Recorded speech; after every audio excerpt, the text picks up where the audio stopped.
Welcome to the Persecution Report. I'm Greg Musselman. Coming up, police in China arrest dozens of Christians in Beijing.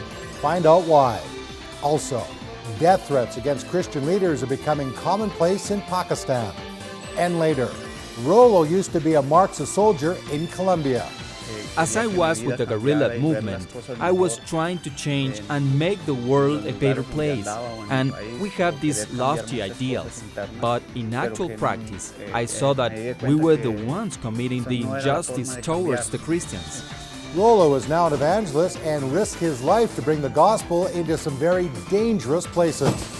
Those stories and more are coming up on the Persecution Report.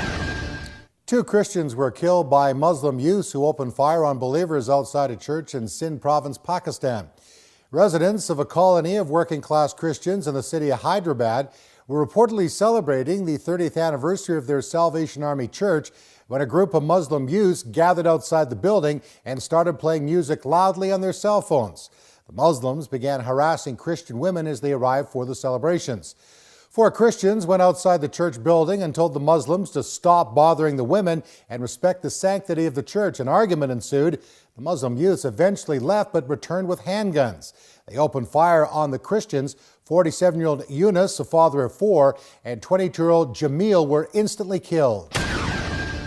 A leading human rights campaigner in Pakistan has urged the government to provide full-fledged security for Joseph Francis. Francis is the director for the Center for Legal Aid Assistance and Settlement and has received death threats for his work on repealing the country's controversial blasphemy laws. Naveed Walter, president of Human Rights Focus Pakistan, says he's concerned for the safety of Francis and other Christian leaders who are receiving disturbing threats. He went on to say, after the assassination of Mr. SHAHBAZ, the federal minister for minority affairs, Mr. Francis could be the next target of the Taliban extremists. The government must ensure security. Chinese authorities arrested more than 100 churchgoers for worshiping in a public park and then released most of them. The pastor of the Shaowang Church in Beijing and his wife remained under house arrest. Undercover footage was taken outside the park where the church members tried to hold the service. Now, the video shows that police surrounded the venue. The church had been evicted from its usual meeting place the week before.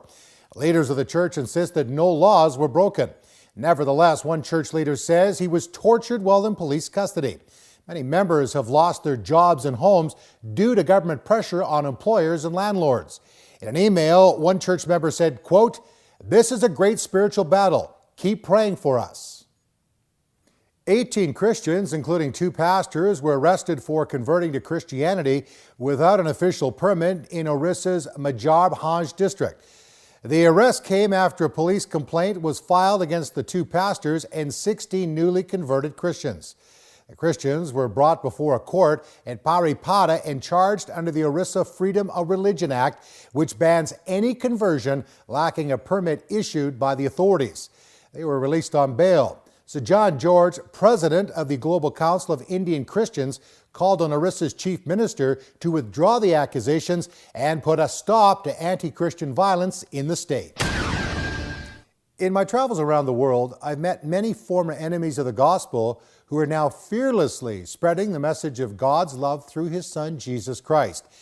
In our next report, we'll travel to the South American country of Colombia, where I talk with Rolo, not his real name, whose allegiance turned from Marxism to Christ. Here's his story. Evangelist Rolo is one of the few who dare to enter the Marxist-controlled areas of Colombia to bring the saving message of Jesus Christ to those living there. Rolo ministers not only to the FARC guerrillas, but also to pastors and villagers who are trapped by them and prevented from leaving their villages without permission. He understands the situation very well. He used to be a guerrilla. I used to travel down this road here with people who were working with those processing cocaine. We produced a lot of cocaine in some big camps run by the guerrillas, and I took a liking to the guerrillas and became one of them. From age 14 to 29, Rolo was devoted to the guerrilla movement because it promised to even out the wealth of the country, fix the problems plaguing Colombia, and better everyone's lives. Rolo began to study Marxism, the ideology behind the movement. His jobs included recruiting the farmers and the youth to join them. But it was a movement that justified the use of violence. There was a lot of violence because we were defending our camps and the areas where we had control over the people. Anyone who came in and that was a stranger and couldn't explain why they were there was killed. Anyone suspected of being a government spy was killed. There were a lot of these things going on all the time. But even in the midst of all the terrible things he witnessed and participated in, Rolo hadn't forgotten about hearing some Christians singing in the jungle when he was 15 years old. The thoughts of a God he knew nothing about would come and go over the years, even though he was an atheist. But back then, there was no one taking the risk to bring Bibles into the jungle, or no one to take a risk to witness to people like me in the jungle. Eventually, the guerrilla movement decided to expel all the Christians in the area where Rolo was stationed. As I was with the guerrilla movement, I was trying to change and make the world a better place. And we had these lofty ideals. But in actual practice, I saw that we were the ones committing the injustice towards the Christians. I began to see their testimony and example, and that made me realize that God is real, and I wanted to be on His side. There was one Christian who didn't leave when everyone else was forced to flee. So I asked him that if the God you believe in is capable of saving me out of all my problems, then I want to believe in Him. And he led me to the Lord. Soon afterward, Rolo's life was on the verge of ending at age 29.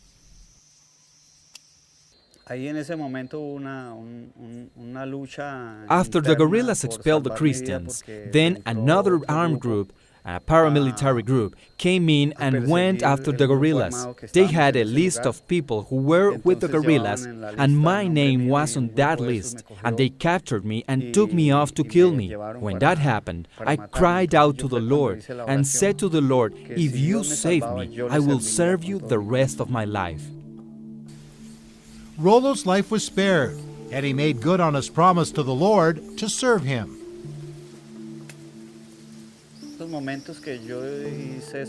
Soon after I prayed that prayer, instead of getting executed, they let me go.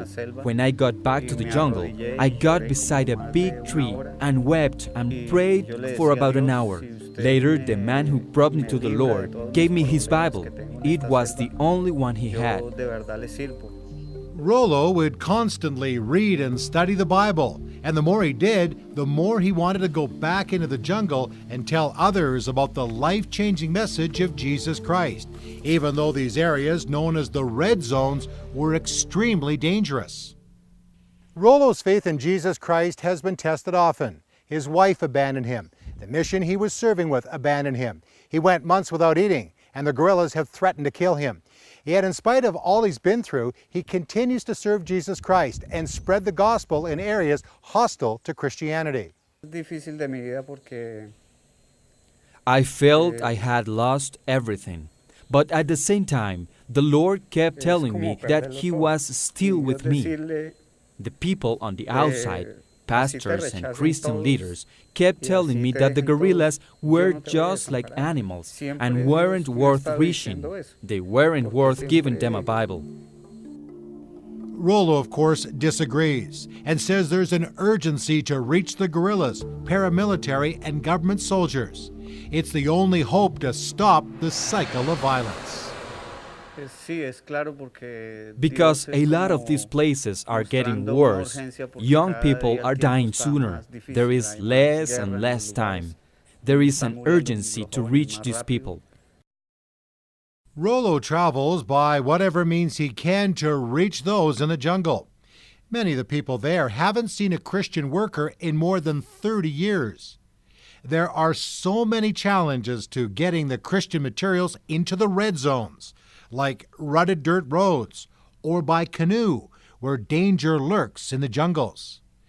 To help him accomplish his mandate, Rolo teamed up with Russell Stendhal, who has been a missionary to Colombia for decades and leads Colombia para Cristo, which has provided the much-needed resources to Rolo and his team, including vehicles, Bibles, books, and solar-powered radios that are fixed-tuned to Christian radio stations. Sucedieron muchos milagros en la selva. It's amazing how God has multiplied the ministry in these areas where so many children have been recruited and so many people dying and many living in despair. Many have been touched and are still being touched by the gospel. Rolo says he is grateful to Christians around the world, including Canada, who have partnered with Colombia para Cristo to provide the needed resources to expand the reach of the gospel into some pretty dark places. The rural areas and vast states here in Colombia, which is under the control of evil, and the people were afraid to speak up for the gospel. What happened was when people like us went in and weren't afraid or ashamed of the gospel, that led others to follow us in. Many were killed and are still being killed, but whole areas have woken up. An awakening in the Spirit is ongoing, and the testimonies are flowing, and the changes are even coming out on television. Like most of the guerrilla-controlled areas in Colombia, church buildings aren't allowed, and the gathering of Christians, even in small groups, is not permitted. If caught meeting, they could be killed. So the preaching and teaching of the gospel over radio is a real lifeline to many of these believers. There are many areas of Colombia that are a challenge to get into, almost impossible to get into. When I go through the rivers and into areas like this and hear the message coming from the radio, it is a great encouragement for me and many others. Even though his ministry is filled with danger, Rolo doesn't dwell on what might happen to him because he knows he's called of God. For me, this is a calling like the Apostle Paul. I was willing to give my life for a wrong cause and take all those risks being on the wrong side of things. How can I draw back now that I'm on the right side? I take great joy being out there and seeing people respond to the gospel. We have been in a fight in presenting the gospel over the past 11 years. The Lord has kept us safe through a lot of difficult times, and so we are not going to give up now. We are not going to relax or retire or seek the prosperity of this world. We are going to continue to press on in these jungles and do the work the Lord has called us to do as souls are being saved.